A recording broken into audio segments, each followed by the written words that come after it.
Long time no see. Yeah, well, yeah, not as often as it has been. I was just thinking then, I mean, I can't even remember the last time I seen you. It would have been quite a long time ago. Yeah, I don't know, round about at various events, maybe. Yeah. Pallyfest, I don't even know, man. Yeah. Work capacity, it has been a while. Yeah, no, it has, yeah. So, yeah. It definitely has. But I mean, on that note, Yeah. do you want to say how we did first meet? Hey, how did we first meet? I think, Ben, that it was Clive, Harry's wife, Sylv, and I think we were looking for someone to work in Community Space Challenge, and I got the nod that you were somebody that we should talk to, and I can't remember quite how that came about, whether you applied directly or whatever, but it was through that process of Community Space Challenge, and is what I remember. But no, you might tell me differently. No. To be honest with you, I couldn't remember the detail of it, but it was definitely, I was working at Angrove School. It changed to John Williams, and I was working with Sylv, who was brilliant, by the way. Yeah. A youth worker in teacher's clothing. Well, Yes. not really, just a very good teacher, actually. Yeah. And working with her, I think Sue May was someone else. Remember That's her? right. She's Yeah. a Senko there. That's right. So I supported a lot of the young people that are involved with behaviour and this, that, and the other. And it seemed pretty obvious that basically that was what I was good at. Yeah. So then they got me to start developing various different projects and activities to support those young people that are being kicked out or on the edge of exclusion. Then it ended up getting directed towards I could do a youth work degree potentially through the school to pay for it. Yeah. And that was all going around, and then suddenly John Williams passed away. Yeah. Over holidays, and then the offer of the youth work degree was revoked. Right. And at that point, I was like, well, actually, I'm going to start looking somewhere else. Yeah. And Sylv said, go and chat to them. I'm pretty sure the timing, I'd already been working in other places, I think, as well, Central and East and doing different things. And I think at the time, I just finished my degree. Yeah. And yeah, maybe. Yeah. I remember you, Ben, because Community Space Challenge was like intergenerational work, and just, you're a super ideas man. I mean, the stuff we've been speaking about before we've even Birdman. That one, yeah. I'm expecting there's a couple of jingles coming in. They're normally gap related, but Birdman's coming. There's more. For anyone else. But just those kind of ideas of projects that we could put together intergenerationally, like growing flowers, doing things out in parks, making stuff happen, putting on Wild Fest. I don't know. There was you're a man of a million ideas, building roundhouses, creating things. It was just it was a bit of a joy and a bit of a roller coaster, but I also knew that it was probably like trying to control a firework, if I was honest, Ben. So to be honest, mate, our supervisions, as you said, were long and interesting, but always involved the moment of he's going to go at some point when he's ready. But it was all good. Well, interestingly, I said to Dougie earlier on, I said, I don't know if you've got anything planned later on, Dougie, because our supervisions used to take about 3 hours. We used to walk out of the office and there'd be everyone else sat there just like... Was that a session you just done, or was it... Yeah. But, it was all good stuff. Lots going on. And there was lots of positive stuff going on. Yeah, it was. Anyhow, less about me, more about you. I'm glad that you've come on. Let's find out a little bit about you, what it was like growing up, like positives and challenges that you might have had. Yeah. So I grew up in a place called Abingdon, 10 miles south of Oxfordshire, very lovely kind of town, and then moved to a village later on. I was the eldest of 2 boys until the age of 13, at which point my sister came along. Turns out you have to read the small print when you go for a vasectomy, but who knew? If you or maybe great, what a lovely surprise! It was amazing. So I had kind of grown up with my with a younger brother. I guess for me, I look back on it now and just kind of, you don't appreciate these things, but I had a very safe, loving, supportive family. That's what we all hope for, isn't it? Let's be honest. And to be honest, that was what I got. My dad worked in market research. He'd applied to work in the police and had not got the accelerated and had then gone a different route. I'm not sure he really loved it, but it paid well. He was retired by 54 and sat here at 50. I'm like, that's not happening. Got to wait a little bit longer. Exactly. But yeah, so we'd go on regular holidays, mate. That was the big thing. Like, we'd always be going away, and they just kind of build up. We didn't go abroad until I was in my teens, but we were always going to Yorkshire or Lake District or Devon or Cornwall or somewhere. Yeah. Do you know what I mean? So it was kind of like, it was fun. I really enjoyed sports, did lots of them. My mum was a geography teacher at the time in a local secondary school. I don't think she wanted to teach me. Or I don't know, or my parents were doing well. So I ended up going to the local private school. And privilege and opportunity are things that were must have been, you beyond. see it, don't you, firsthand? You must have seen it. Yeah. And so lots of people, but the thing with it was I lived 2 miles up the road from the school. Everyone else, most of them got bussed in from all over the county and beyond, and some stayed. But the reality was I was playing football for the county, but it wasn't valued by the school. So I always had this slight rub with the school, and probably first year and second year of that school, my dad had to go in and see the head quite a lot, and I had to as well, because I was intelligent but a pain in the backside, if I'm honest, mate. Right, so yeah. I'm withholding. The worst report I've ever seen on a first year boy, I think, was actually written on my what would now be year 7 report, which isn't necessarily something I'm proud of, but I look back on and kind of go, I mean, I'd say I'm joking around. I wouldn't kind of guess that, but how do you know? That's the thing. You don't know, do you? What people are like growing up and all the rest of it. Yeah, exactly. So for me, there was lots of stuff that I felt I was good at, but there was lots of stuff that I felt that wasn't valued, and I just got bored, and I didn't like sitting still in the classroom, and so I'd annoy other people and whatever, and distract people and myself and get into trouble and stuff. But the school, I was playing rugby, I was playing hockey, I was playing cricket, I was playing football, I was part of a cadet force and getting to try flying planes down the road, you know what I mean? Like, we had an RAF Abingdon base, so they'd take us down there and you'd fly planes, and I famously lied to the bloke how far I'd got with it on the last one before they closed the airbase, and we did all these things, and then he came off and checked the log, and I told him I'd done 25, 40 hours and I'd done 10 or something. So I wasn't allowed to do all the things we did, but I thought, well, it's the last time, no one's going to know. Well, yeah. So there's stuff like that, mate. But yeah, I suppose like teams were important, that stuff was important. And it was just home was settled, and I'd go out, go fishing, go and hang around with mates, but play sports was pretty much what kept me out of trouble.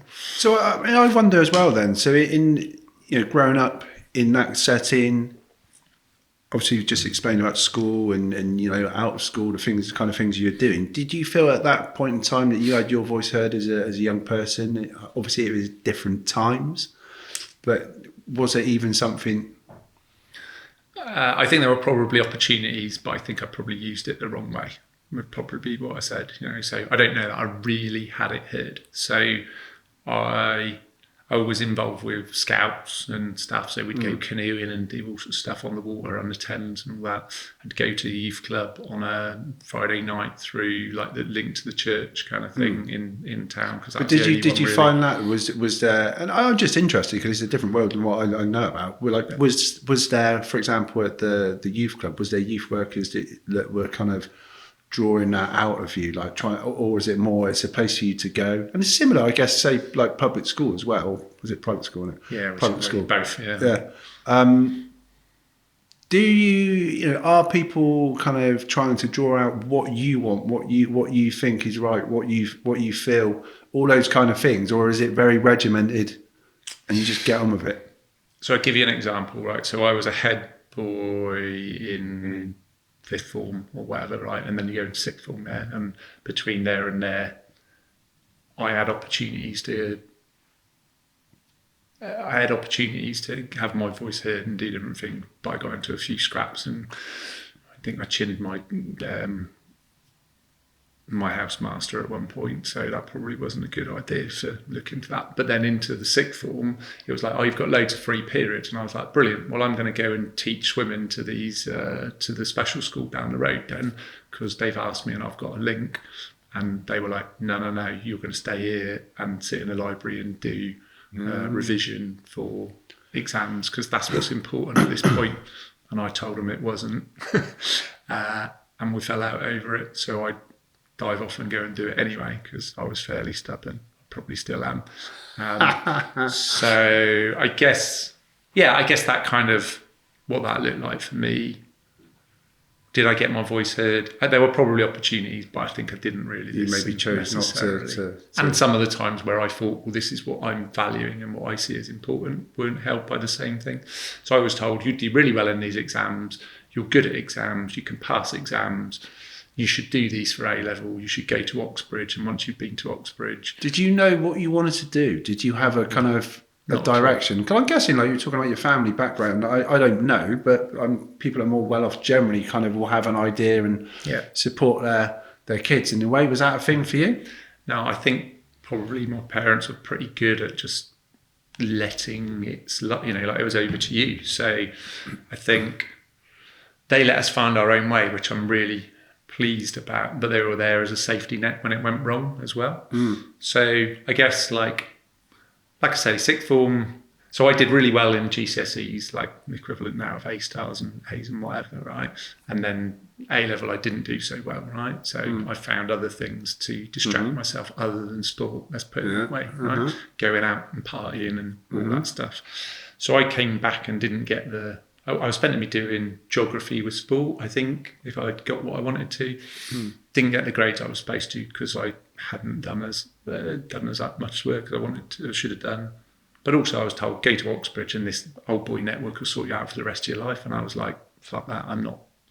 I'll earn it on merit rather than... Do you wish you'd done that now? Given it. No, not at all, mate. Literally not at all. No. So I just think it felt like a very weird privilege. I understood privilege, I think, at that point, but I was just like, I'm not doing this. I'm going to carve my own journey. And this makes sense to me, like knowing you, for however long, but more professional and personal in different ways. It makes me understand how you can operate in different worlds. Do you know what I mean? And that is obviously a power, a superpower. In well, you call it what you want, but it's obviously very beneficial running a charity or working in voluntary sector where things are getting more and more challenging, and actually that commercial kind of support of the business world as well as business leaders is needed more than ever. And it now makes more sense that maybe I had an inkling this might be the case, but it makes more sense now. And I guess what happened was my A-levels didn't come out the way they should have done. I went on a 2 or 3 day bender, I think, came back, and my mum had basically gone, here's clearing, here's all the opportunities.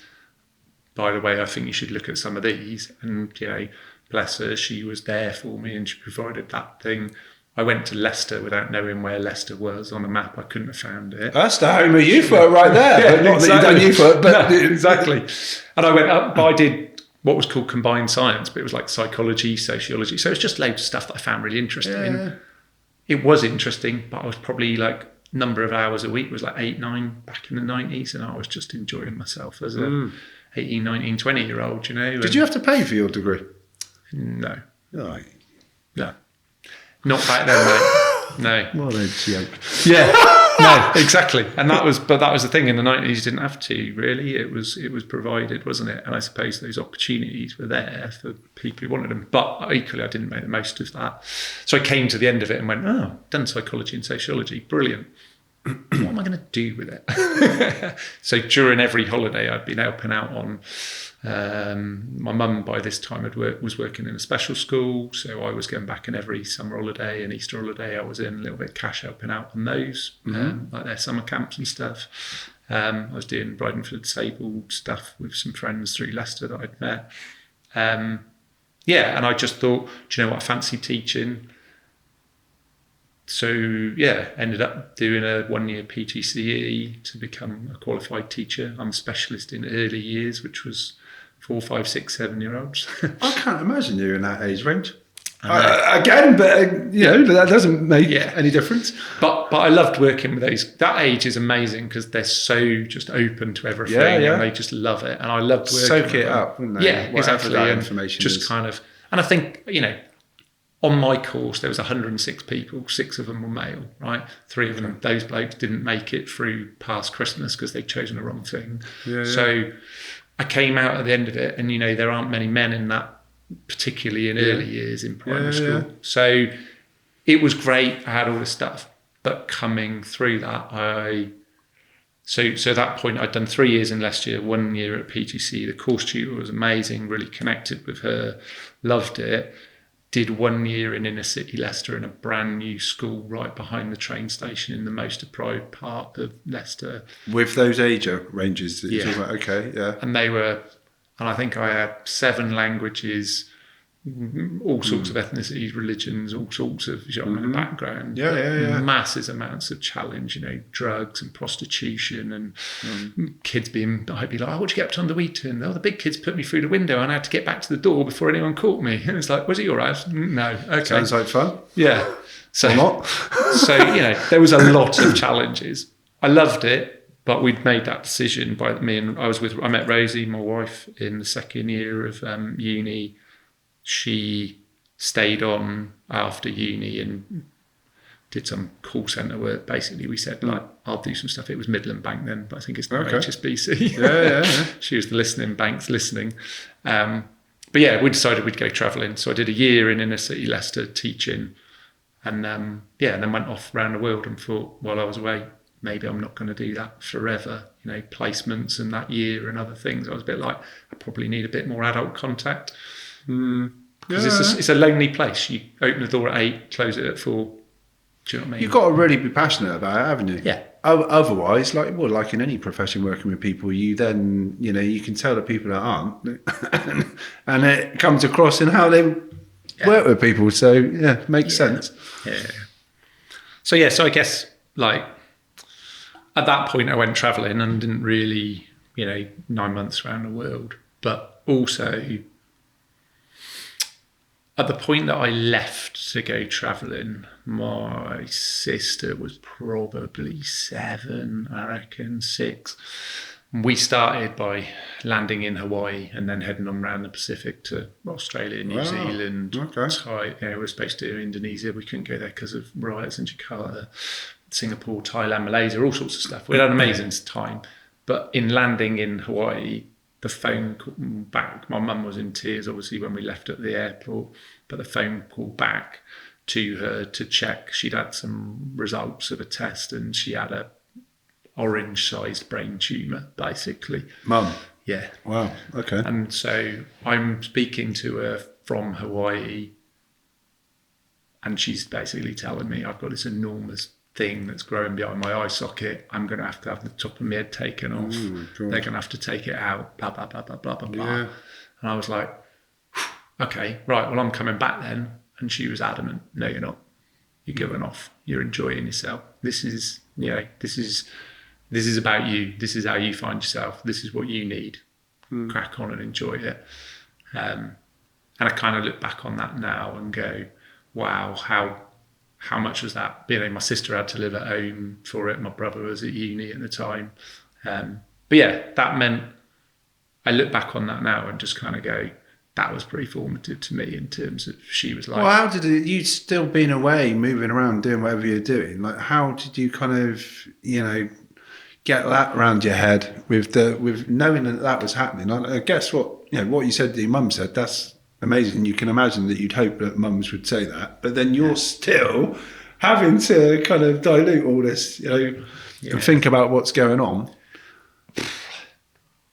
I don't know. I think in some ways, Ben, I've got the ability to place some of that stuff at the back of my head and just go, do you know what? If she's told me that's what she'd tell me if she wanted me. My dad would tell me if he needed me. The family's here, whatever. I guess I can compartmentalise some of those things, and I think that's something that I've always been able to do.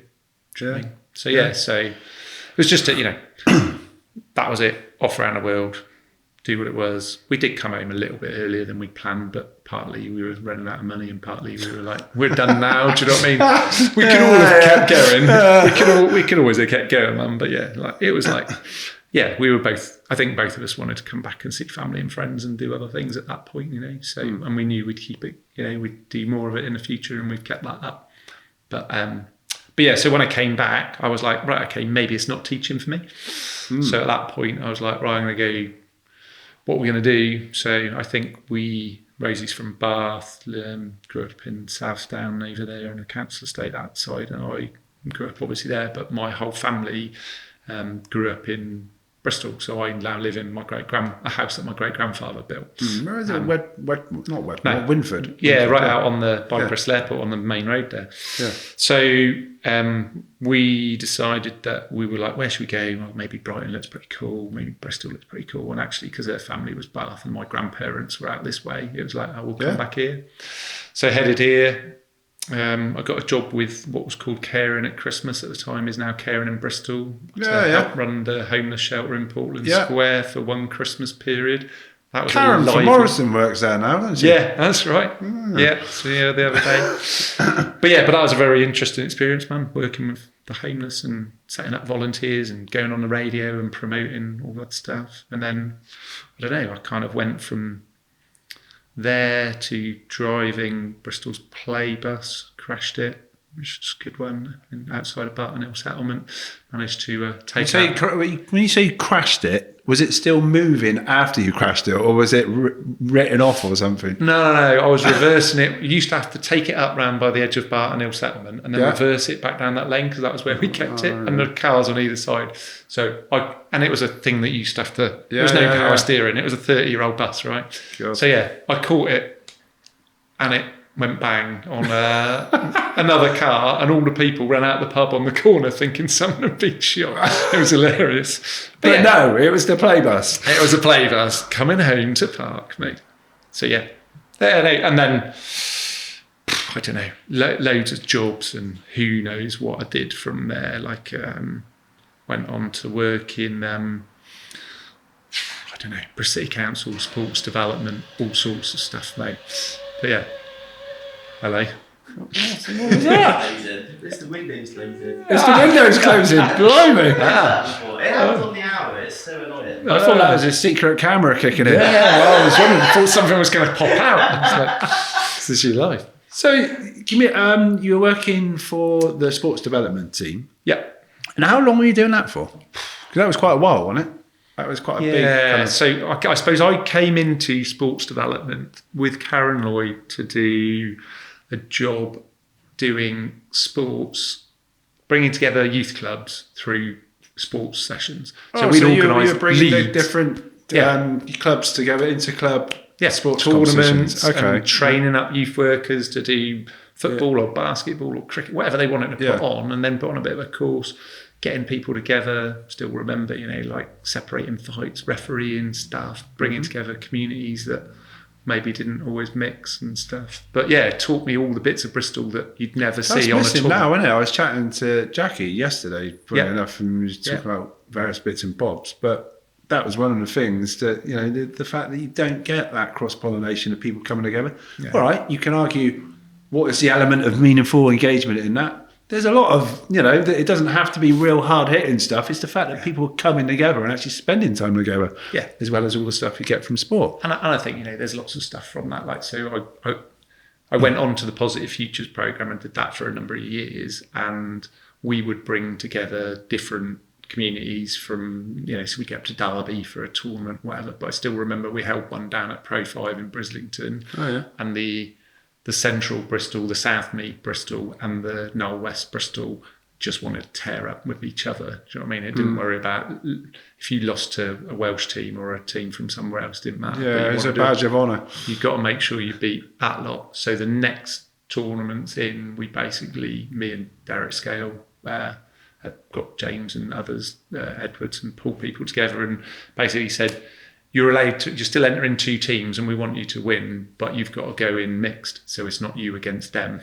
Right. So we made them, and then we did 2 weeks. So the referee got it instead. Yeah. They ended up or playing, someone on the sidelines. the two teams ended up playing each other in the final, mate. But at the end of it, loads of them were mates, loads of them were then playing together at that time. Obviously, Ernie was still doing the rep team for young Bristol, and so they played in the Bristol rep side and all that stuff. But it's just simple, isn't it?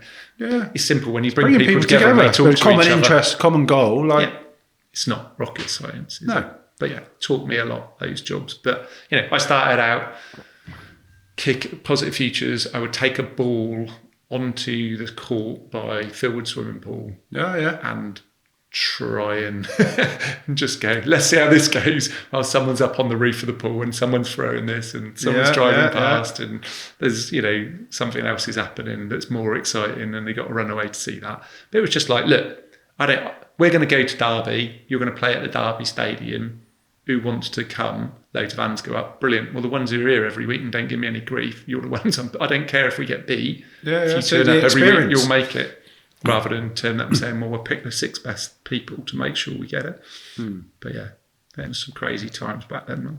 And so was that your first connection then with Noel West, as in specifically kind of working in this community? Because then was it from there that you then got into working with Youth Moves? Yeah, so how did that happen then? So Positive Futures was sports-based interventions to tackle antisocial behaviour and community nuisance. You ask everyone, who do you think is the greatest risk, and then we would try and engage with them using the programs that we were putting on. So it was quite targeted rather than just, we'll turn up and whoever comes. It was like it was data and intelligence led, and that works for my head, I think, Ben. I came. You love a spreadsheet. Yeah, I love a spreadsheet. I mean, I've never seen anyone with notes for a podcast. Preparation is key. Yes, I had to think about it, man, because this is this is the enough. opportunity. But it's also so it was like people like Anita Pierce and Clive and Paul Coyne and people who gave me ways into the community. I started in Noel West with that. Do you know what I mean? And I've got a house down the road in Null where I lived in 2001 and I lived there till I moved out to my grandparents in 2015, whatever that was, 2000, I don't even know how long it was. I'm never going to be a Wester, right? Yeah. And that was clear. All the kids could smell it. You're a copper, aren't you? Yeah. You've got that look. You're a copper, aren't you? I was like, no, I'm not here undercover. But it took a while. But yeah, so coming in, putting on something, but using trusted people with lived experience, listening, being honest, just saying, look, this is what it is if you do this. But, we were using the park umpteen times. Joy would come chasing after me because somebody had decided to flood the toilets or set off a fire. That was Paul Coyne. Set off the, exactly. There were those moments, mate, honestly. But it was just always lively, but it taught me so much. And after a while, so Positive Futures was within Bristol City Council at that time, and we over time needed to move it because the City Council was less about delivering and more about whatever. So it was like, it's got to go somewhere else now. So we moved it into Youth Moves. What do you mean they're more about whatever, as in more trying to be more strategic than actually delivering? They had less money, they didn't want to deliver, they were more facilitators, enablers, and it was that time of the council was getting shrunk and they were giving money out or they were supporting. So we were like, this team of what was growing couldn't keep bringing, we couldn't keep doing that. And I guess I think I've always been lucky, Ben, to have appointed well. And just looked at that, so the first ever people I worked with, Paul was on the steering group and came in as a job role. Clive was on the steering group. Karen was my line manager. Alison Finley, who's was great. You had Judy Milkins who came along. I think we had James Edwards was probably one of our early appointees. Do you know what I mean? And he's gone on to do great things with the Robins and. We had Jade Bailey was our first ever apprentice, and she's now absolutely smashing it. You know. So we have people. You've been lucky to have other people around you. Yeah, but appointing them is a skill, isn't it? And it's engaging people, knowing that you were getting the right people and people who knew the right people to point in the right direction, like Clive talking Sylv to get you in. Do you know what I mean? Again, I look at all those things and look back on all those people and go, that was amazing. So there are moments, aren't there? You must be, because it is all about people, all the stuff that we do, and the right people makes a huge difference with what the output is and the impacts are. And I mean, it's interesting. It's good to hear you saying that. Yeah. So, what happened then? You Positive Futures was happening. Council. How did that turn into Youth Moves? What happened? So it didn't turn into. So Youth Moves came about as the Knoll West Youth Partnership. It bid for urban and European money, right? So there was a lot of that. This building, Knoll West Media Centre, was built using that funding. Do you know what I mean? So it was an era of, here's a load of money. There was stupid amounts of paperwork. And Youth Moves was formed as a partnership out of that to bring together the Knoll West partners. And Positive Futures was kind of looked to be housed within there. Now, at some point, Ben, I was going along to the steering group meetings or the board meetings of Youth Moves as the Positive Futures rep. I'd been going for a number of years.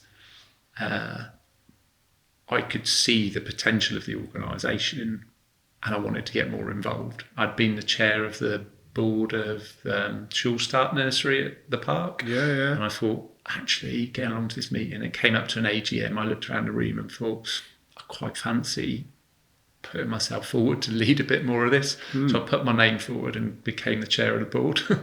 So What of Youth Moves. Oh, I didn't realise that. Yeah, I know. Okay. Weird. Strategic. Well, fair enough. Whatever. I'm not very impulsive. And I literally looked around the room and went, I can't keep coming to these meetings and seeing what I think could happen, not happen. So they'd had 3 years of having a lot of money and no one had really worked out what happened at the end of it, right? So they'd had 2 million quid or whatever it was over a period of time. Yeah. Feels like a different bloody world. It was. But at the end of it, there wasn't really a plan to what was going to, how it was going to sustain itself. So we moved Positive Futures out of the local authority and into Youth Moves. It was then at that point that Bristol City Council was looking to commission out its youth work. At that time, a youth worker from Bristol City Council was seconded into Youth Moves to lead Youth Moves. Right? So we had Tina Bond and Phil Cotgreave and various people over various times. They were pulled back because the commissioning process was going to go and they had to have a distance between the organisations who might win the commission. So they couldn't have someone sat in there who was linked to. So that person went back and I had stepped down from the board knowing this was coming because I knew, actually, I don't want to sit here as a voluntary capacity. I'd quite like to get my teeth into it and lead it. So, yeah, I guess it must have been 2010, 11 time. But yeah. So how many years were you there for? Well, I was at the park for 23 and a half.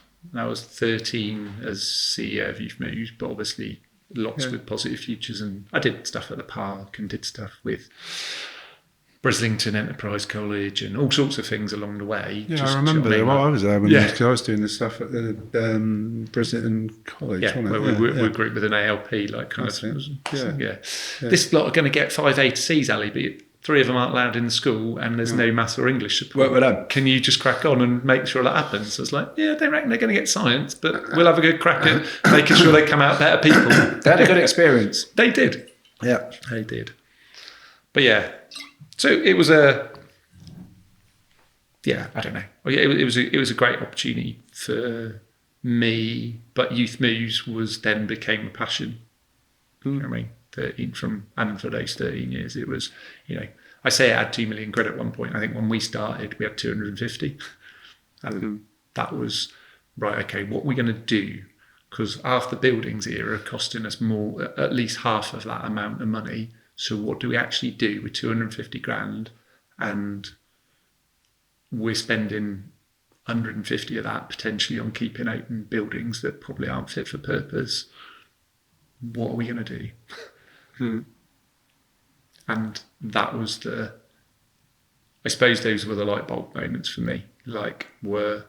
Is this what drove you to the finding out, which I'm sure we'll talk about now, like the situation with a potential youth zone? Is this the starting point of that? No, not really. No, I think this was more, what do I think is important in terms of youth work? Do you know what I mean? So we asked I was lucky to have Denise, right, who was working with us. He was doing youth opinions, the youth voice group. She took them out to all the different youth centres. She got them to go in, she got them to have a look, and it was like, oh, you're getting funded for 13 to 19 work, but most of them in here are 8 to 11. You're getting this. This building isn't fit for purpose. We don't want to go there because it's not what we want. So they came back with recommendations and we implemented them, basically. And what was the implementation? So it was to go and be based at the park and have a head office. I remember. Then stop having all the centres that were costing us money. money. You were calling it something like a Hub and spokes. Hub and spokes model. Yeah, but basically we went out to the schools, went out to the parks, went out and used the buildings that we could hire for an hour here, an hour there, rather than spending a load of money on buildings that we were probably only going to then use 3 nights, 2 nights a week. We were like, actually, what do we need to do youth work? We don't need these buildings. You don't need anything. We need you staff. need quality people. Yeah, is what exactly. you need. But So the young people told us what, and then the decisions I think that we made, mate. I'll get into it. Crikey, how many pages you got? Mate, honestly. But the youth were, the youth workers were the most important bit. And I think that the one decision that I think was the best decision we ever made as a board and myself and with young people was everybody who works for us has to be 25 hours and above. So we will not have people who are just to do 3, 6, 9 hours a week. That wasn't the case, though, was it? And there was definitely people that were less than.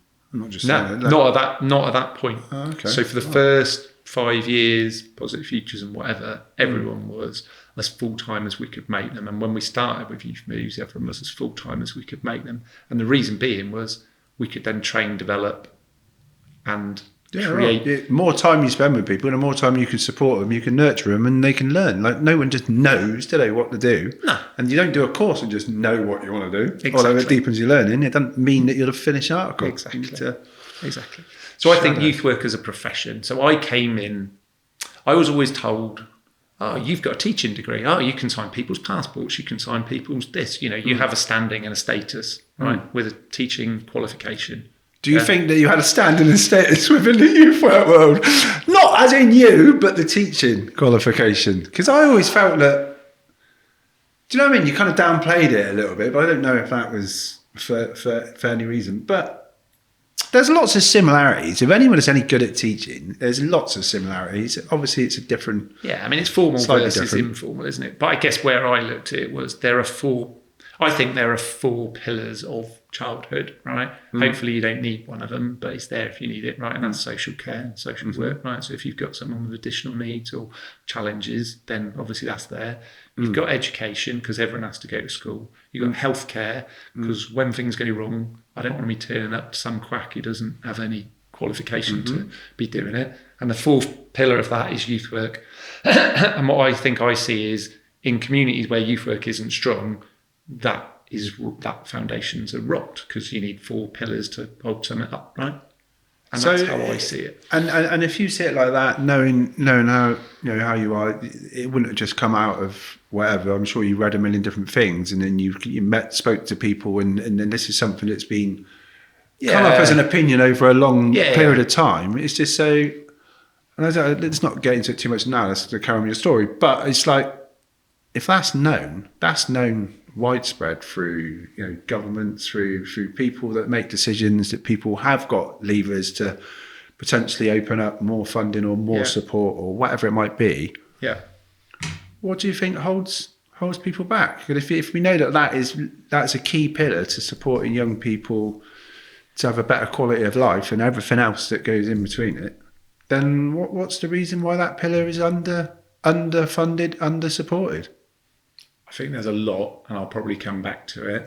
But but I would say youth work is the superpower hiding in communities, right? Is the words I would use. I think it's something that happens, and most of the places where it works really well, it's not very well seen, right? So because you're doing something, but it's well known by I'd say that would be well known by the leaders of that city or that area, even though it's like what happens, they'd see through the stats and the data, they'd see the impact with regards to crime education, and not necessarily like massively, it shows up massively, but they would hear, wouldn't they, about those. I know you're talking about maybe in like specific individual stories and not going to hear that localized stories, but there must be some indication. I've listened to a couple of the other ones you've done here, you know, so listen to the guy from Wales, you know, John Rose.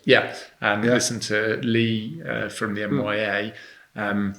I think there are a couple of challenges. One is youth workers, a lot of people who work in youth work probably haven't gone through the formal education system as and found that as a positive thing, right? Yeah. So quite often they think, well, we'll do it our way. And so I think sometimes youth workers quite like to be disruptors and be difficult and and they can't always agree on stuff. I don't know. I feel like you're looking at me. No. I think go on. You'd probably be a good example of like secondary school didn't necessarily fit for you and how you wanted to learn and all of those things, but you'll find it through other ways, and you look for that for young people. I think that some of this is playing the game, and you said, I felt that I've been able to cross some of those spaces and able to talk, but sometimes I think youth work hasn't worked out how to get into those spaces and get recognised. And I think it's got a marketing issue, right? If you were a business, youth work has got a terrible marketing and comms, right? Because whatever it does and however it says it, it doesn't get heard. So there's something wrong with the message that's being delivered because people aren't hearing it in the way. Do you think it's, and then this is a massive generalisation, but do you think it's because maybe the people that, and this is a generalisation, but people that are particularly good at high level at things like marketing and comms, they wouldn't necessarily have come from those backgrounds, understand the different things that go on those communities. So without feeling it and knowing it, they're less likely to want to put time and effort into promoting it and supporting youth work. It's much harder to measure, isn't it? Right. So during my time in youth work, I took a huge interest in impact, right? And how do we measure the impact and what can we do? And how does, because in schools, I was judged by how many A to C's I got, right? The school could have been terrible at making me a good person, but if I passed all the exams, it would have looked like I was they'd done the job, right? Their matrix is not necessarily about the health and the outcomes and the and again, opportunities. I think John Rose spoke about, if you had a factory that churned out 60% of the things worked, but 40% didn't, then the factory would go out of business, or the company would go out of business pretty quickly. And so for 40% of the people, formal education doesn't work in that way. Youth work hasn't landed on how do we measure relationships? How do we measure social emotional changes in young people? How do we measure soft skills like teamwork and communication and all the things that we know that youth work is fantastic at doing, right? And I think there have been lots of people searching for the silver bullet, but most of them don't believe the other one, right? It's like, but I'm not using your one because I think we're better. Well, if everyone doesn't sing from the same hymn sheet, then you're still just never going to have one collective choir voice that can show, bang, this is it. And I think, but it's so nuanced. The trouble is, because of the individualities of the people that are delivering these different things and the different skills and experiences that they come from. So, but I think it's hard for people to get behind one thing.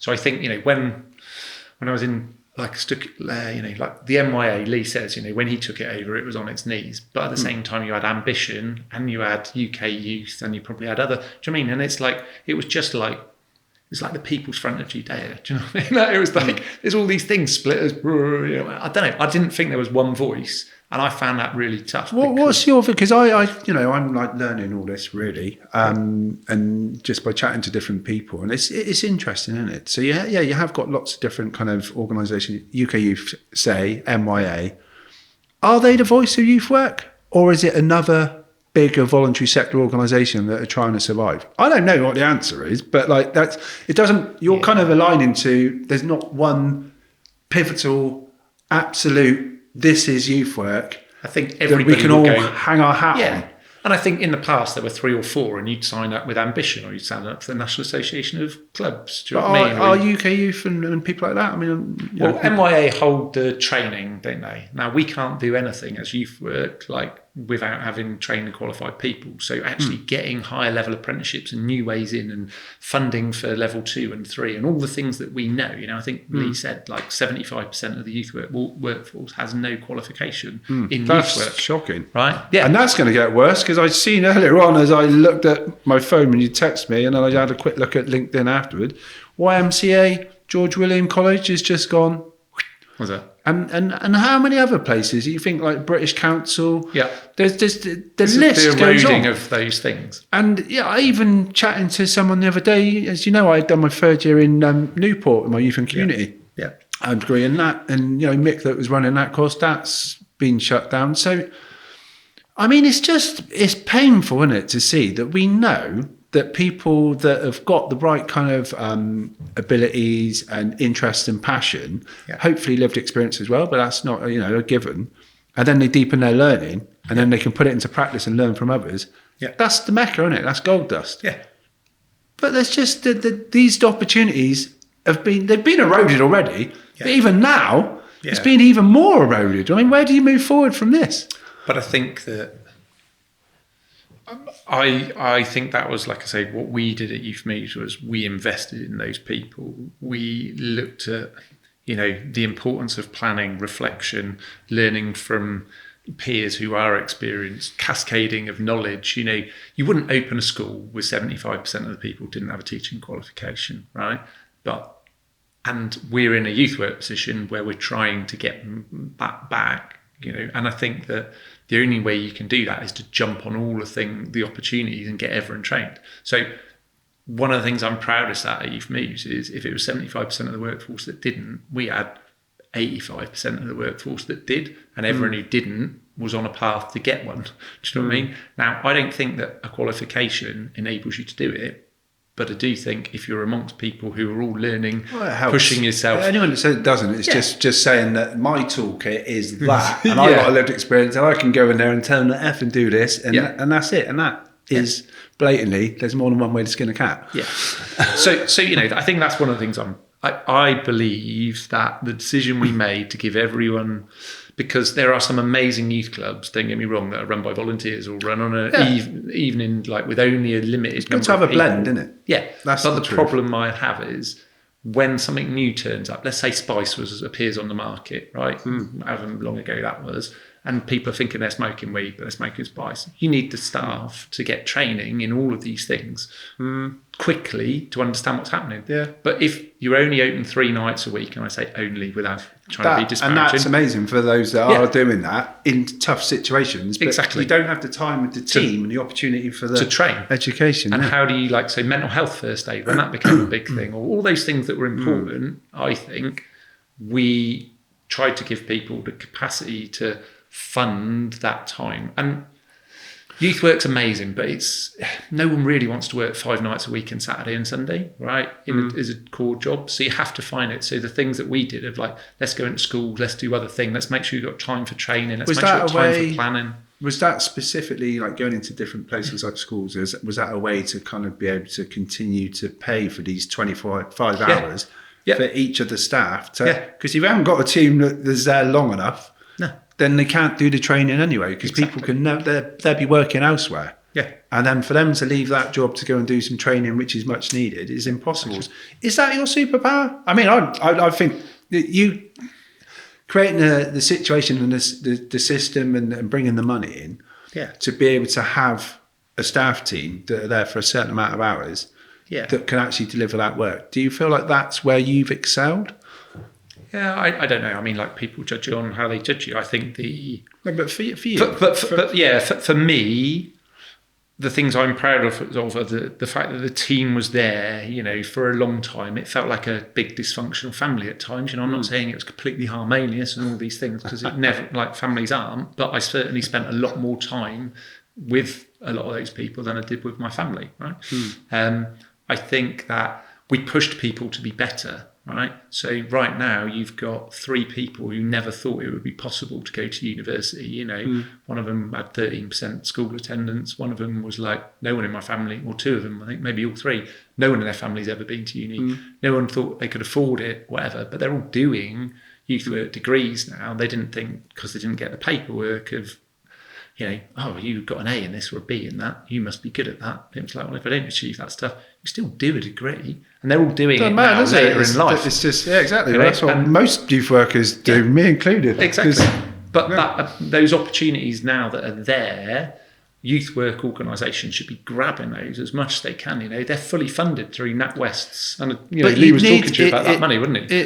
This is the trouble, but when people talk about it that are kind of slightly higher up the food chain, in the sense of they understand more about where the money comes from and they have the connections and the contacts with people that have this kind of money, then there's others that are a bit more, should we say, closer to the coalface, that don't have that understanding or that capacity. And that's where the issue lies. Yeah.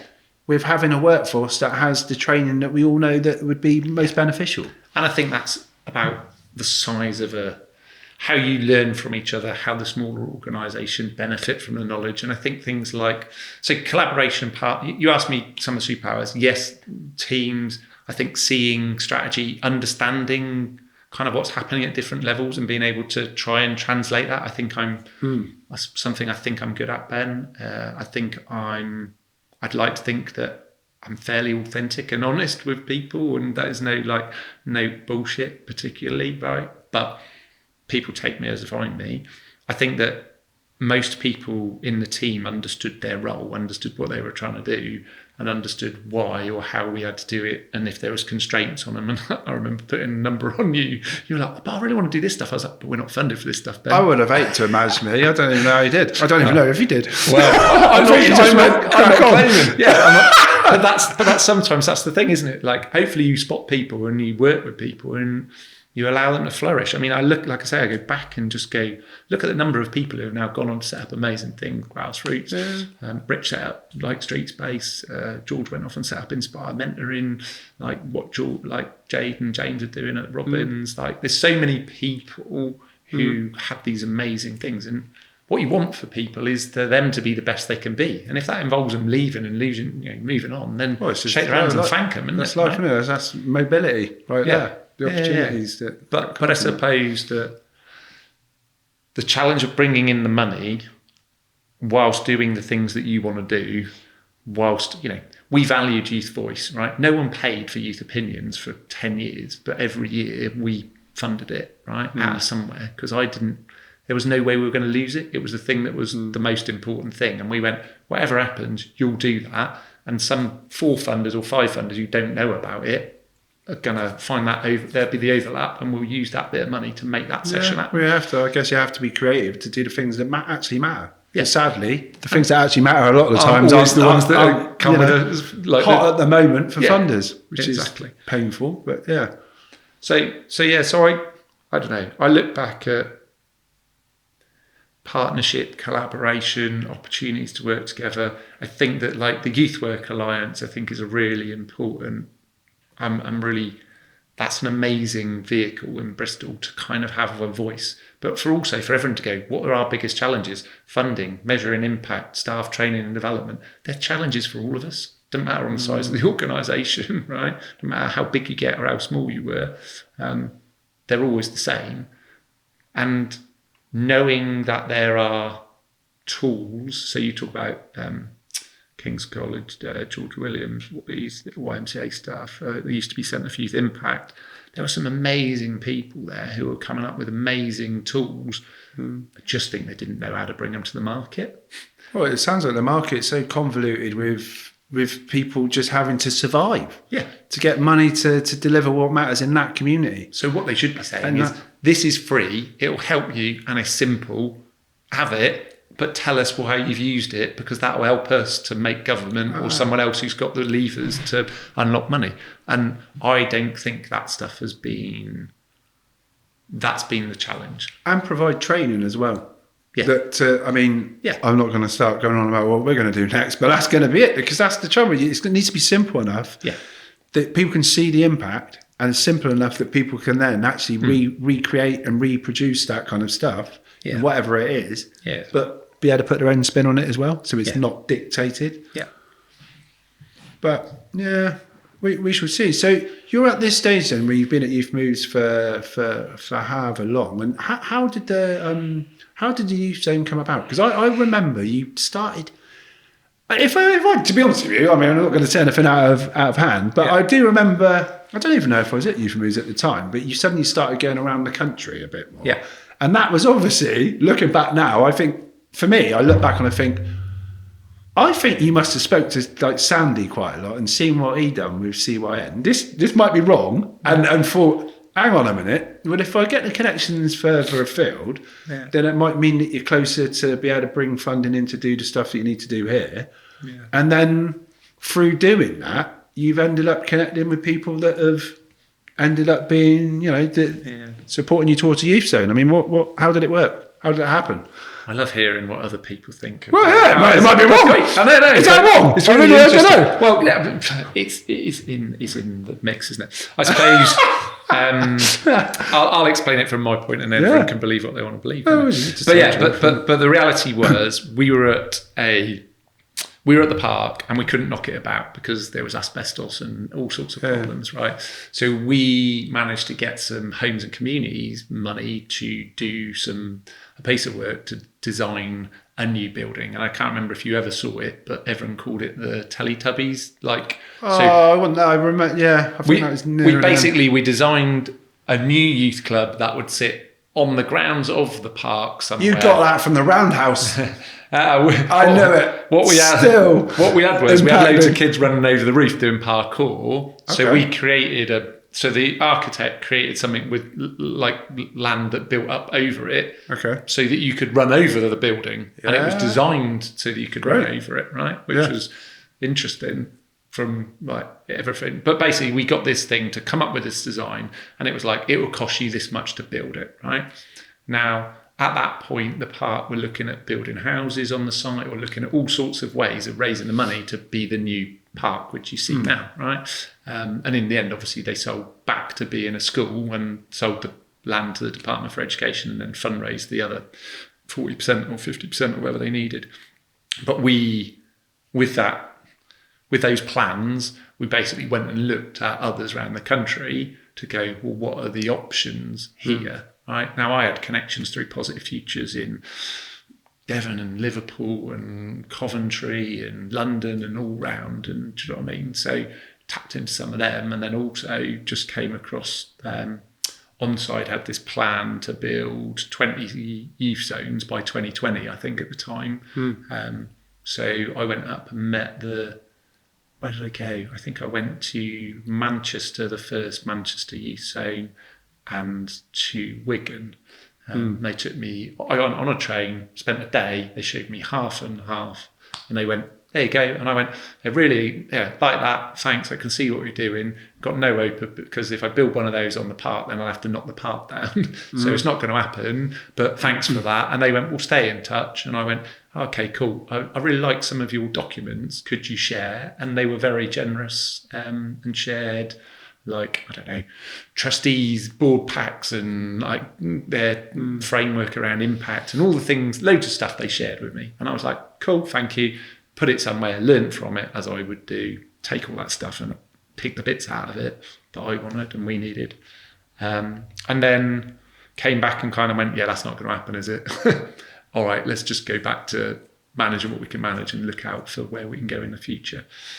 Fast forward so that was probably, I don't know, 2012, 2013, I don't even know. It was probably a long time ago. Right? And then 2019, Onside of going around the country, pitching to local authorities saying, we could bring a youth zone to your city. This is what the model looks like, blah, blah, blah. And I think they pitched to Helen Godwin, and who was the Yes, I do remember that come out. Yeah. And I think kind of they'd said, "I will bring it." Had you not been part of that pitch then? At that point, Youth Moves wasn't involved in it. Not at all. You knew nothing about it. It No. literally went to Helen Godwin, and then Helen Godwin went. So the come to you. reason, so they had pitched, Onside had pitched to North Somerset, I think, and the CEO of North Somerset Council had said, not big enough, we're not going to be able to put one in Weston or wherever it might have been thought of, right? But thanks, like the idea, he then got the job in Bristol, and he said, actually now, Bristol might be able to manage one. Come and have a word with the team who are heading up for it. Hey? I bet Bourneville could do with something. Well, yeah. I mean, I don't know. Like at that time, I don't think they had the finances. But when he became CEO of Bristol, I think he invited him back, basically. So he was the CEO of Onside Bristol. No, he was the CEO of Bath and North Somerset Council. Right. Okay. And Onside had gone to them to talk to them. Then he got the job as chief exec of Bristol City Council or whatever. Right. Okay, and he then picked up the phone to Onside and said, that pitch you did, now I'm in Bristol, it might be a possibility. Right, okay. Come and have a word, I think was what happened.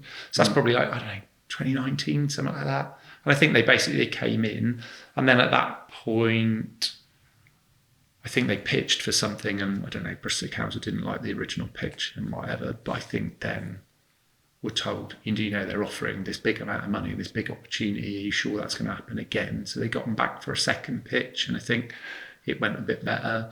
And my understanding is that after that, they then brought in a couple of potential partners. So I think I was there, certainly Unique Voice were there, and I can't remember who else. And they went round and sort of said, so let's tell you about a youth zone, let's tell you what it might look like. And I think it was, here are all these opportunities. Unique Voice were like, we might be able to run some out of there. We could run some holiday, or we might be able to access the building. Does that happen? Oh, yeah, you can have access. It's all this kind of, Onside did their talk. And they asked me a couple of things. If you bring it to South Bristol, I think they originally wanted to put it in the middle, but then realised the station was there and other things. Then I think Bristol City Council went, South Bristol's definitely the greatest need. Yeah.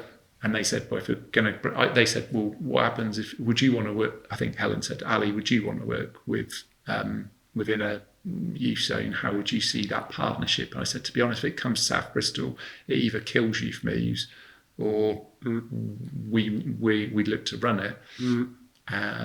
And I just left that. I don't know. Again, it was probably one of those days where I'd obviously had my Weetabix Ben and I was feeling punchy, right? But I didn't go in there thinking. Yeah, but I think that probably is the reality though. And I would guess, to be honest with you, I was told that way back when by, probably part of your inner circle. It's just that is the truth. If something that big comes into an area where there's numerous different organisations of different sizes, if you're a bigger one of those sizes and something like that comes in, if you're not part of it, the impact on you is going to be huge. I guess the only thing for me, and I remember saying this to Asher Craig, and I've only ever been honest with you, and I am only ever honest.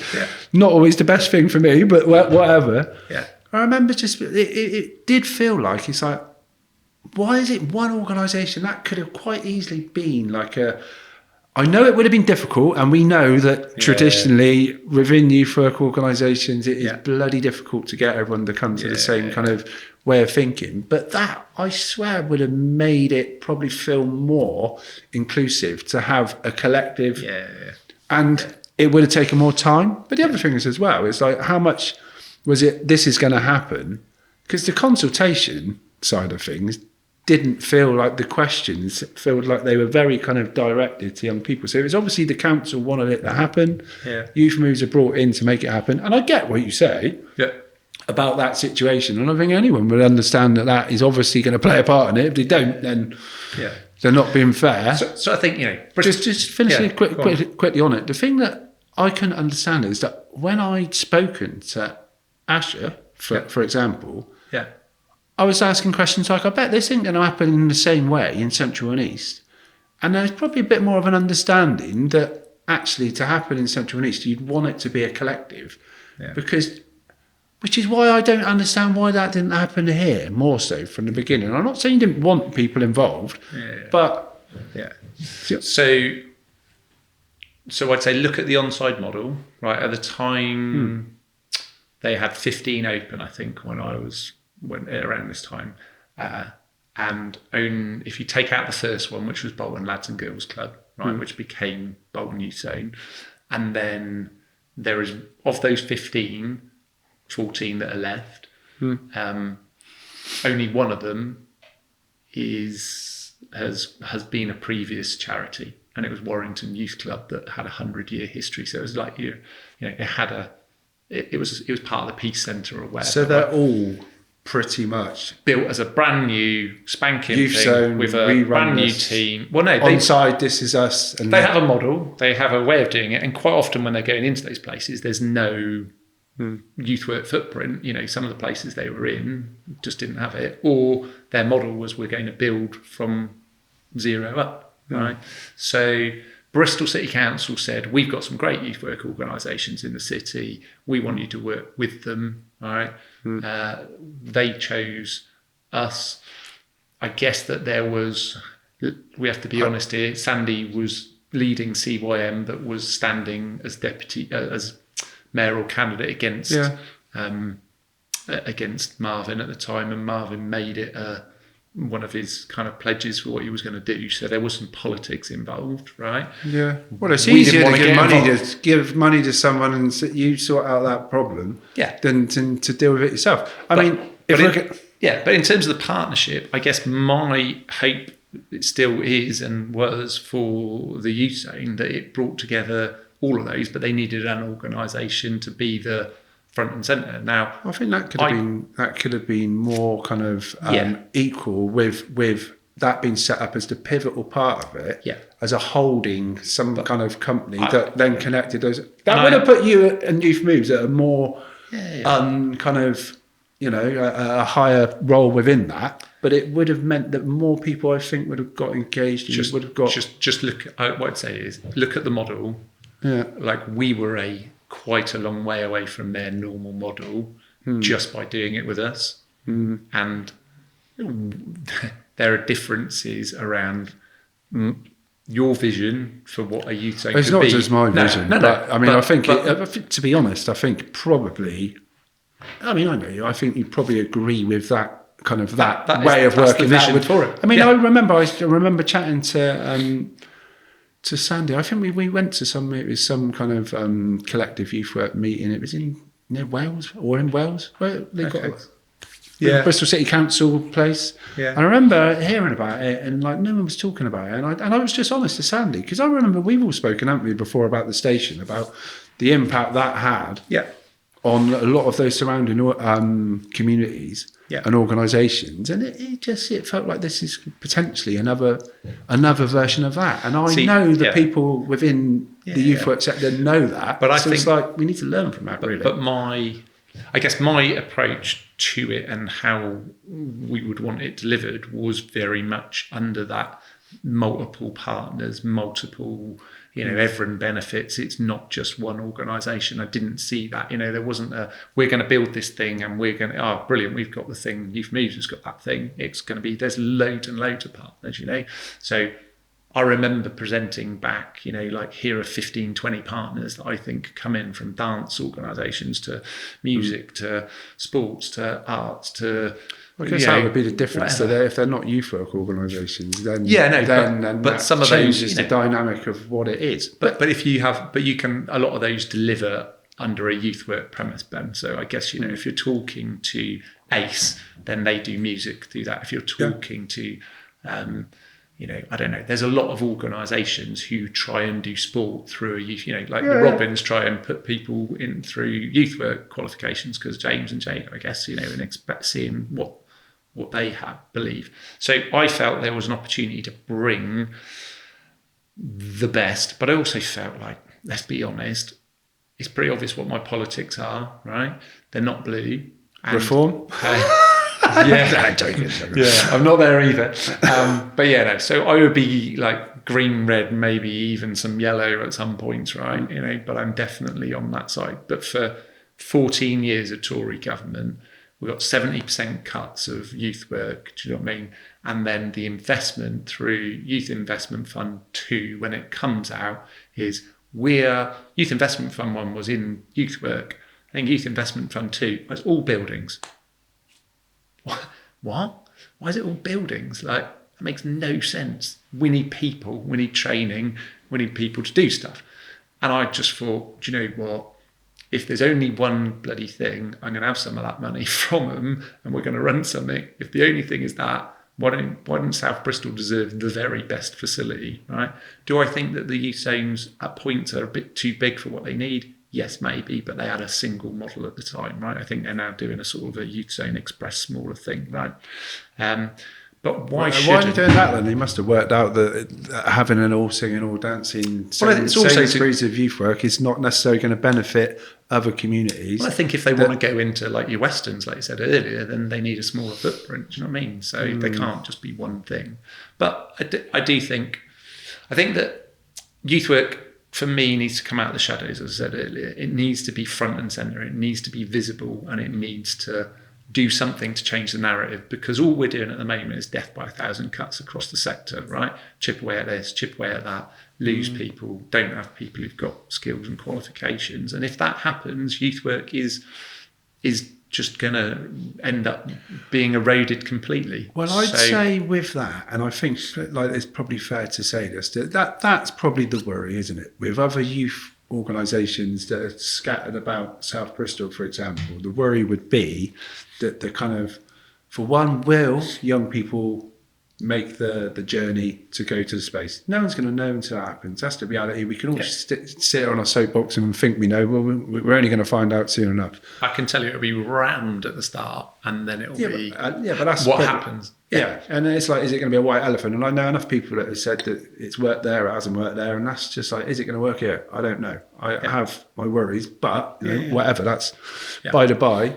And then it's the impact on those localised place-based organisations. It's already threadbare, you know that. Yeah. And people are hanging on, really, to be able to do the stuff that matters for young people in those communities. Yeah.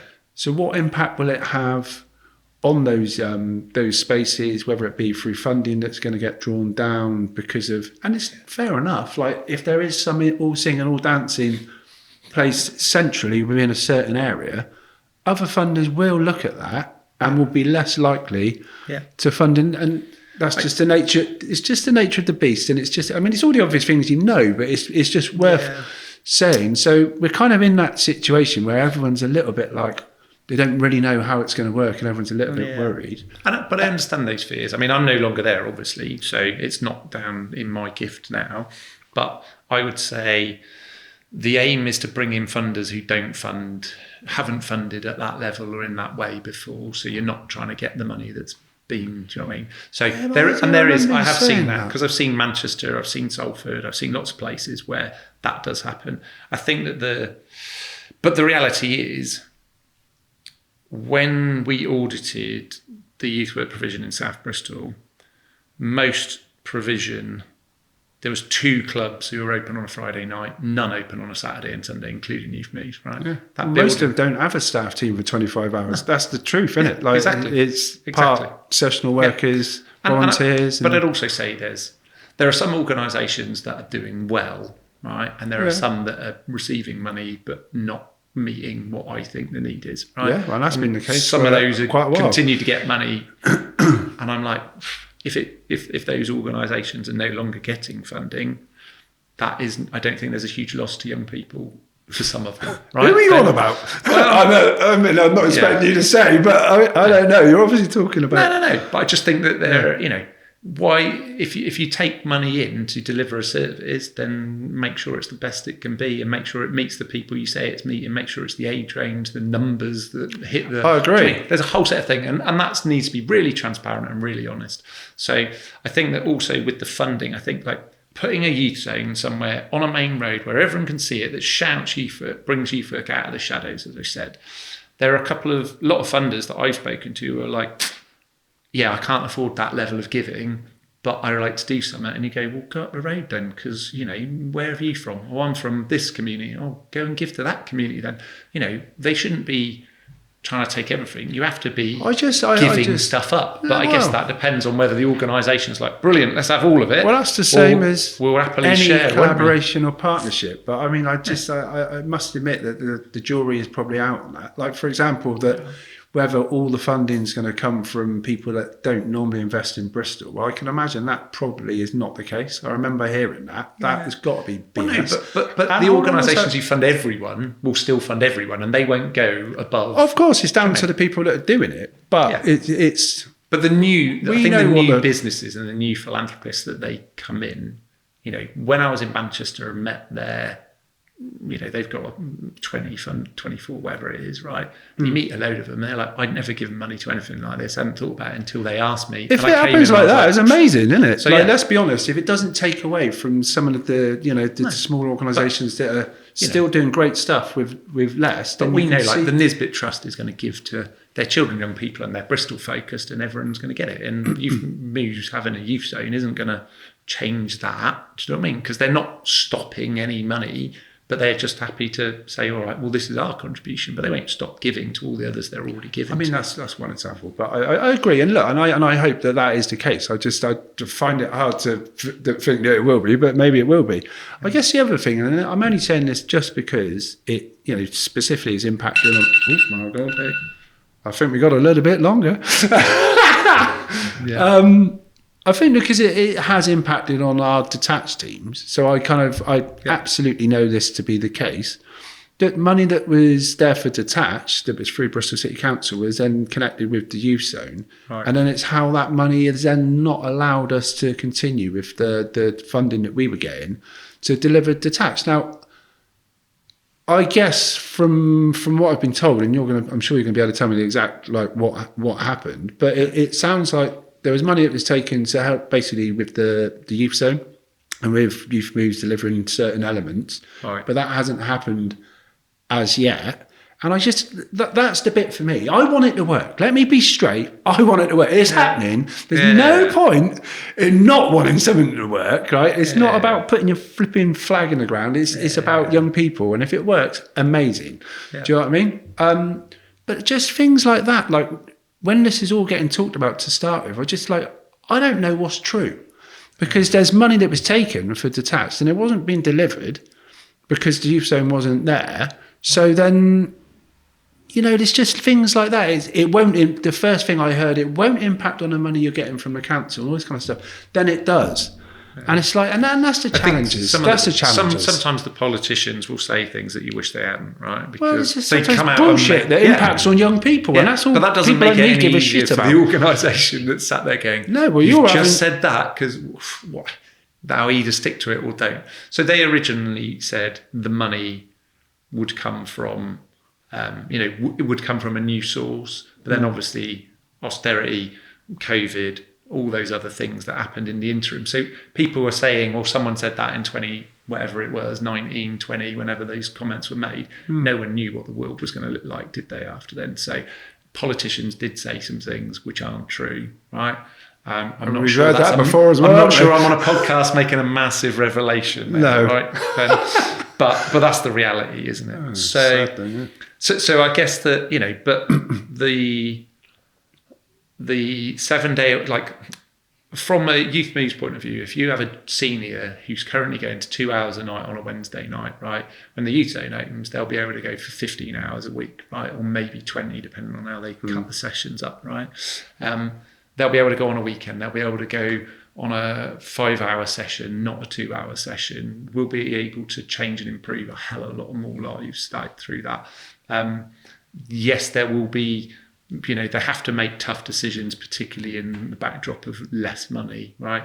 And there are some things that may have to change around that. But I hope that isn't the case. And I think the organisations that deliver well, and there's money out there if you're trying to deliver in the sorts of communities I know that you work in and others work in.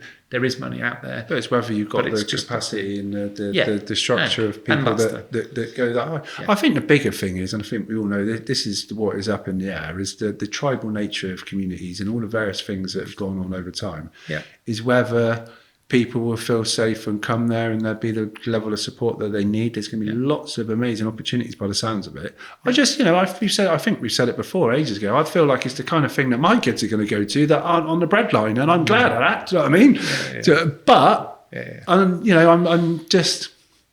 mean? I'm hopeful that others will come from other places and spaces and communities to benefit from what could be amazing. Yeah. And I guess the that big goes thing back would to the be that partnership, the part, yeah, exactly. It comes back to the you need to say, partnership. X club in Stockwood or Hartcliffe or Bedminster or wherever it is, you're open 3 nights a week.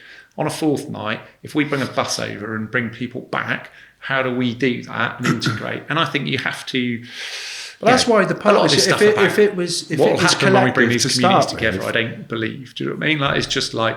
Well, you'll get certain young people. You won't necessarily get the ones at the sharp end of things, and you could argue that. But the ones who never go into buildings and always hang out on streets or wherever they hang out. But that's because a lot of places there isn't buildings. No, I know. And that'd be the issue. I guess if it was all collectively put together at the beginning, then there would be it's like piecemeal funding that can come under this whole umbrella for Stockwood, for whatever. Do you know what I mean? Yeah. Wherever it is. And then, because you can see what people are going to say. We don't do open access. You can kind of see it's like, all right, we're literally just surviving, trying to do the right thing for young people in Artcliffe and wherever it is. Yeah. And then it's like, okay, and then we make sure we get like a minibus load of people to come on a Thursday and a fourth. You know, they do it because it's the benefit of young people. Well, the opportunities. But it's the challenges that they're facing just to survive. It felt like there could have been another way that could have made this more inclusive. The reality of the national money was you can build a big thing where you can retrofit, you can have a new ceiling or a new heater, right, or whatever it was, right? And we were like, well, okay, we want a new thing.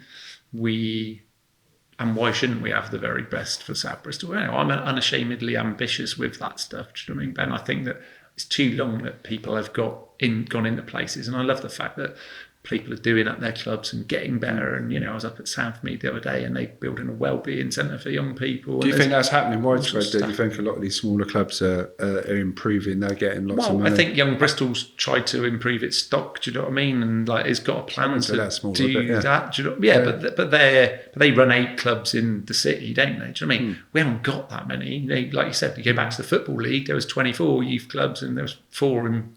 No, when I started. So I mean, it doesn't sound like it was an option, but for me, it sounded like harking back to however long ago. But that felt like if there was a way that somehow, if people through on side believed in impacting on young people the most, that if they could have split that money, even them running it still, it's their thing. I don't know what.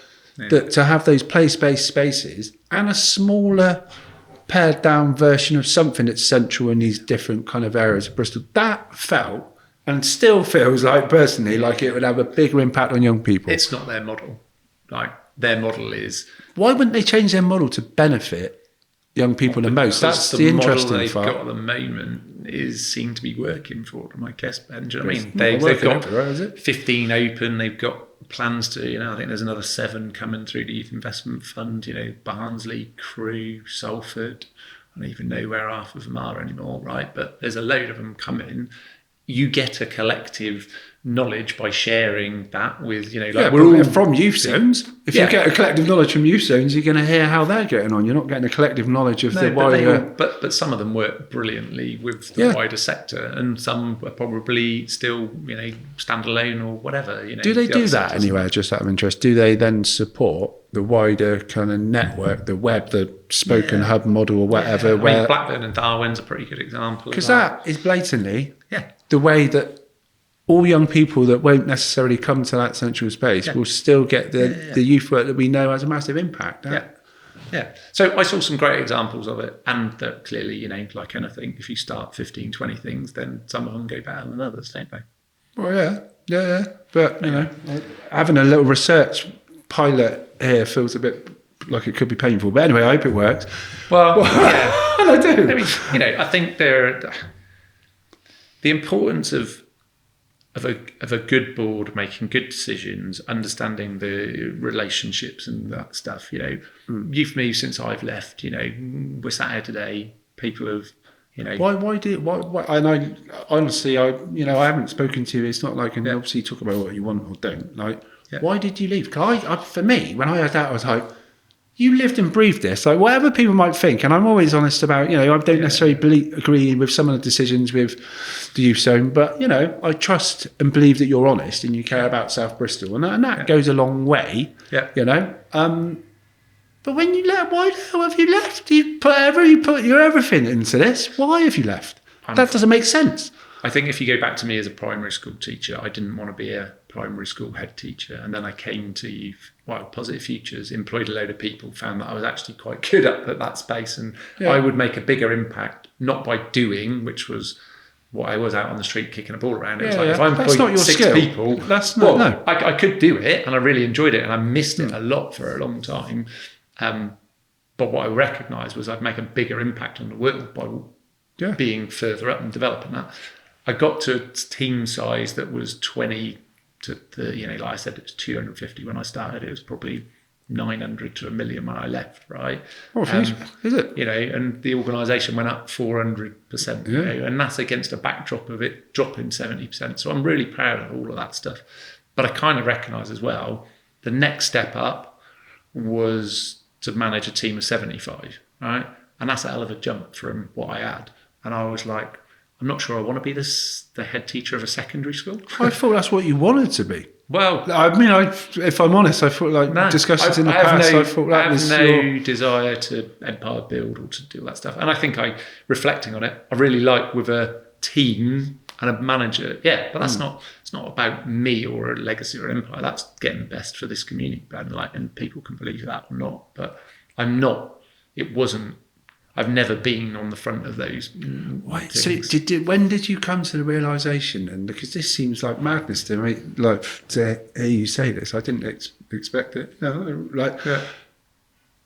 knowing that is happening and you're driving it, At what point do you suddenly think, well, actually, no, I don't want this? Because there's going to be a whole lot of upheaval and a whole lot of change that's going to go on. And let's be honest, these things happen because people drive it. And you've done brilliantly well with driving a lot of good stuff. Yeah. Do you know what I mean? And to not be part of it, isn't that a bit of a 13 years worry? 13 years is a long time, mate. And I guess the next step is another 5, isn't it? Do you know what I mean? That was the minimum I was going to be doing there. And I think that sometimes organisations need to not be too wedded to individuals. Do you know what I mean? So the opportunity for someone else, the next step up, whatever. There was, as I said, I was pushing for things with Onside and with the board, which was, this is the way that I want to see this done, right? And there was pushback on a lot of that because it was like, well, that isn't the way we do things. Did you know that? But did you know that beforehand, or did that started happening after the balls were rolling and it suddenly decisions were changing? Yeah. So, and I recognised I like a bit more autonomy, right? Was it very prescriptive? Stubborn. Well, it's a bit more. This is the way that it will be done, right? And I was like, I want 20 partners. It was like, start with 3, build up. And I was like, well, that's not going to happen. Like, whatever, right? So there were different examples where I went, do you know what? This is not what I'm going to be, so it's all right, it's coming. So did this change then, like this, because I get the feeling that you must have been working alongside them and driving this to happen, it's all going in that direction, and then maybe later on, some of the detail on it isn't aligning with what your vision was. Is that basically part of it? It's fair enough if it is. I went on 3 youth zone placements, do you know what I mean? I went to Warrington, spent loads of time with the guys there and Dave and the team. I went to Barking and Dagenham and Future. I went to Manchester. All of them were brilliant and the people who were doing it were amazing. But I also recognised...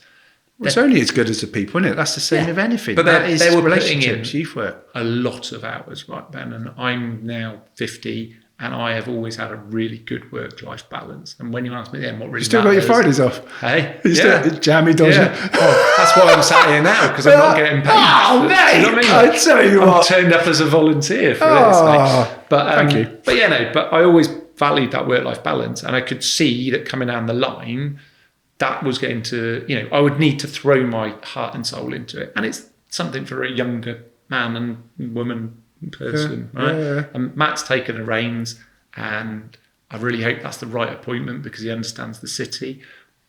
Concerned with some of the stuff that's happened and come out recently with Ben and James and others going. But so do you want to say a bit about that? I mean, I don't know. Again, I don't know anything. All I know is that they've been made redundant, and do you know what I mean? And it happened quite quickly. And I guess given what I've spoken about in terms of the number So just of people, because people are listening. 8%. So what was Den's role and what was James's role? Because they were basically the senior youth workers, weren't they? Of the team. So in the team, we always had a small back office function, and then we had head of youth work, 2 senior youth workers, Joel and James. Right. Joel left, I don't know, November to October of his own, on time to do something else. Yeah. And then James and Den I've just been made aware that they've just gone, made redundant. I guess that's to do How with can they do that funding. quickly? Oh, I guess it's money, but I would question. well, who's going to manage the team? I'm not. Is it part going of to be that anymore? No, Ben, but it's interesting because it's a question to ask someone else. I suspect. No, but it's all part of the thing, isn't it? So who's going to manage the team? Are they going to be youth work trained? So this is me outside looking in, just off the cuff. Yeah. Do they really believe in the power of youth work as we know that should be delivered with people with the training and the experience?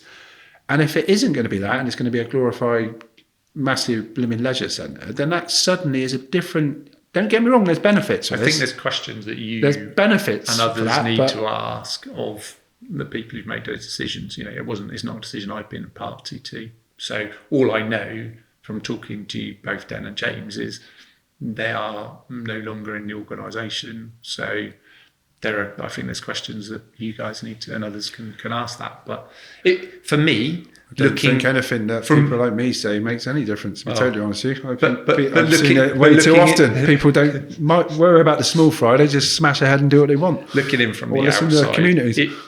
When we have an organisation that has 80% of the people who have those skills and training, and we look at planning, we look at financial, making sure we've got everything in place, that's kind of what I was hoping, would be that. And I hope that still is what happens. But obviously, these decisions, I question some of those, but I'm on the outside now, so that's not. Yeah, exactly. Who knows? There might be other reasons. I've got no idea what it is, but I would hope, because I guess just talking openly now, from the outside looking in, you're suddenly thinking there's something that's going to happen there.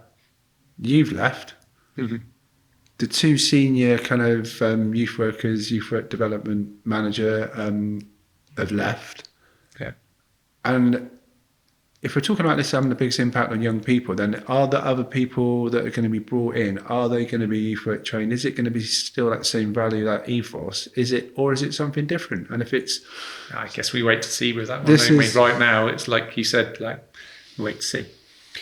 But yeah, I hope so is the answer.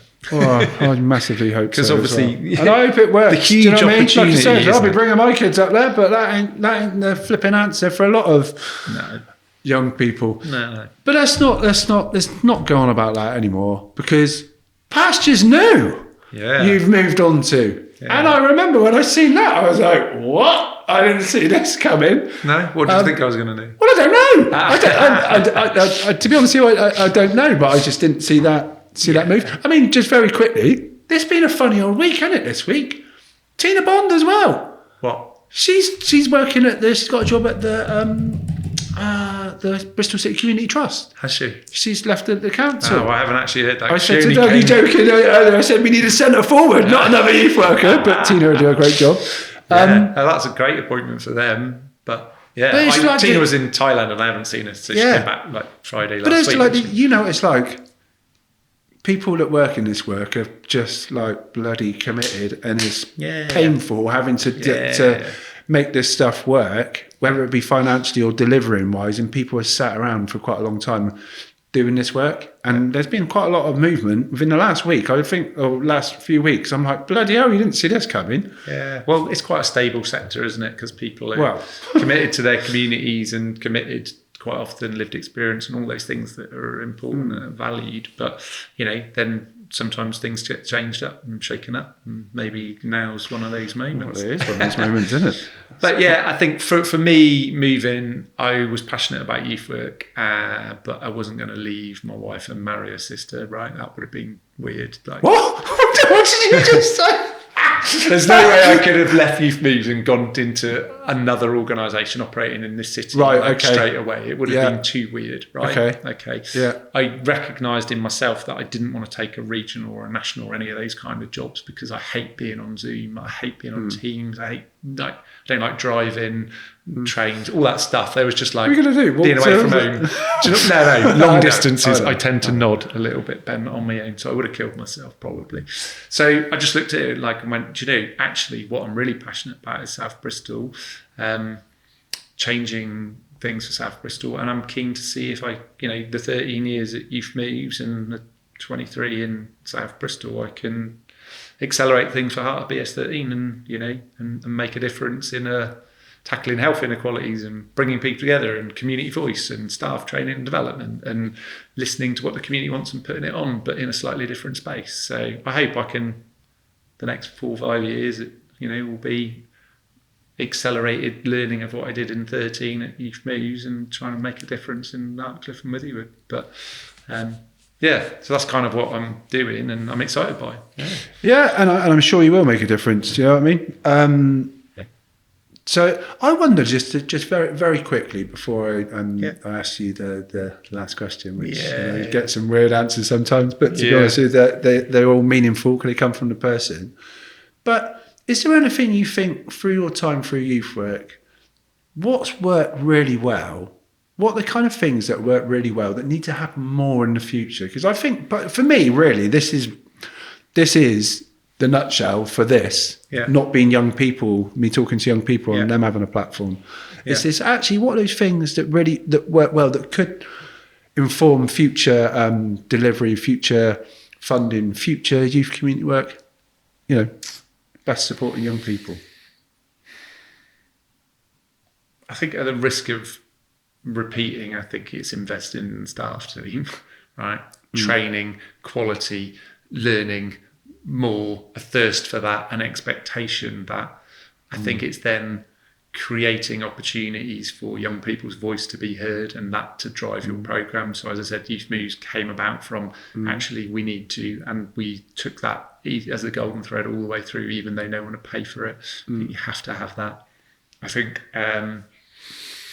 opportunities, I was provided as a young person with the opportunity to do all sorts of stuff. I rode at Henley and I went and fired guns and I played through planes and whatever the things I did were, right? Do you know what I mean? These amazing opportunities. But actually for young people, what you just need to do is help widen their horizons and understand that, but also find your tribe and understand it's not just you. So if you're sat at home witnessing something, taking something, worried about something, bereavement, whatever those things are, young people need someone and you need to provide a service that is there when they need it, right? Not further down the line when that's become a bigger issue, you get in and do it as the interventions should be there, even before the interventions. But it's somewhere to go. It's like, I know Ben's up the road. I know he'll be there. I've just had this happen to me. I'm going to go up and see him. And you need to be available when they're there, which is what excites me again with the kind of like that 7-day-a-week. As long as it's staffed with people that are... Yeah.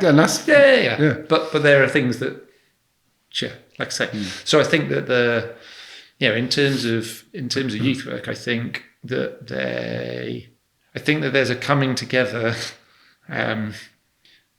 trusting in each other, working, because you can't, being small, you're going to have to join together in some form. And I think it goes back to that marketing thing. It's like, how do we make people understand? Do you think that, I'm just chucking it out to you, do you think really a better solution would be, and I'm not saying it was all amazing with the youth service and the council run delivery, because we know it wasn't all amazing, but do you think that is actually, long term, really a better model for bringing people together and to have a collective having a youth provision across the city than the situation? Because I just feel like the voluntary sector, if everyone is pitted against each other, as much as you've got these different alliances and all the rest of it, you still get the same people, pushing and leading things. You still get the same voices not heard, or people don't feel like they're valued, so they don't talk.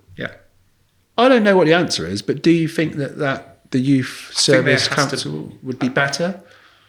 It's not going to go back to a city council run service, right? But what you can do is have joint training, joint opportunities, more people who are make people, if you need to get people to 25 to 30, full-time, 25 hours to full-time, right? Then if there's somebody there, appoint somebody and employ them across 3 organisations, and they'll learn from all of those, and they'll take that. You know what it's like. But we can tend to put people in small boxes, and then they don't come together enough. So I think because it's fear. It's fear, isn't it? Everyone's wary and worried about what might happen, whether they lose staff and lose this and lose that, and it's all about loss and fear. Yeah. And it's only easy to talk about it when you're not in that situation. Yeah. And it's like, this is all obvious. Yeah. How does that change? Trusting each other, collaboration, honesty, openness, those things, in abundance in youth work, and the organisations need to get to that level and and just be able to talk about it. And I think that's I don't know. I think that this death by 1,000 cuts is a risk.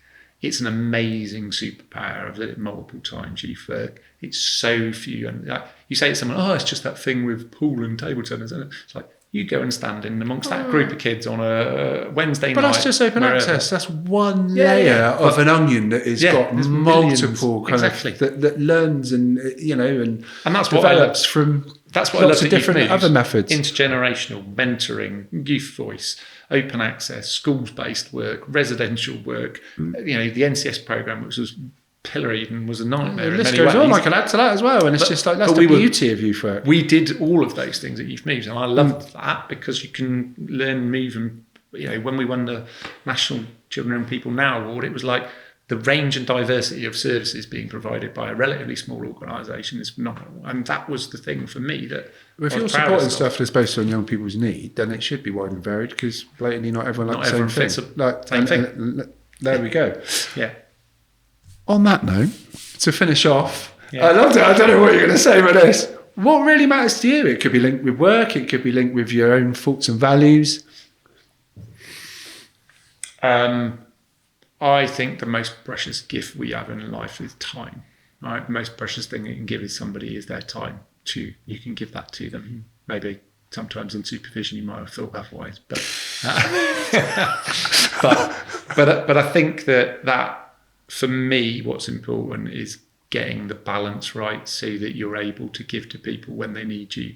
I describe it like a well, you can't go, it's hard to go to the well if it's empty and it's dry, right? So I believe in the quality of relationships. I've told the team at various places, I love you, you're brilliant. And I don't mean it in like kind of, just like that. I genuinely, I believe in the quality of relationships and that, I am not a religious person. I believe that, but humanity is all interconnected, isn't it? Do you know what I mean? We all come from stars and we'll all go back to it. And if I want to connect with my grandfather, then I can walk the paths that he walked and do that stuff. But, going to see family, going to spend time with friends, enjoying a dance, connecting with people, telling stories, listening. They're the things that really are important to me, mate. And being authentic, respect. Do you know what I mean? I have no problem disagreeing with people. No problem debating with learning, people. Isn't it? Because if we can't do that, then bloody hell, how are we going to learn? And that's like social media is a nightmare. You get into echo chambers of, whoa, this is there, or this is there, and it's like, no, just talk to each other. Let's come together and spend some time. Let's break bread. Let's spend some time. Like, have a hug. Do you know what I mean? That might make you feel a bit. Well, that could be something that maybe you could do through your new role. What, free hugs? You get out there in Hartcliffe. You might have a couple of trios. No, I'm joking. What I mean is, connecting with food and whatever. You can put on kind of food for the youth work sector. Come together, try our food, come around the table, light the fire. Let's have these discussions. Do you know what I mean? Like maybe there's a way that you could do the things that are probably needed. I need to come and see you for some of these new ideas because you're full of them, mate. So and that's a good thing. I'm not saying some people are full of stuff, but you're full of good ideas. Yeah. Some of them are a bit long. And a bit of shit. Yeah. Not much. Thanks for coming on. Thanks for talking openly and honestly. And I really do wish you all the best for the future. And you have done a hell of a lot for youth folk in South Bristol. So hats off, fair play, and look forward to seeing you soon, hopefully. Yeah. Cheers. Cheers.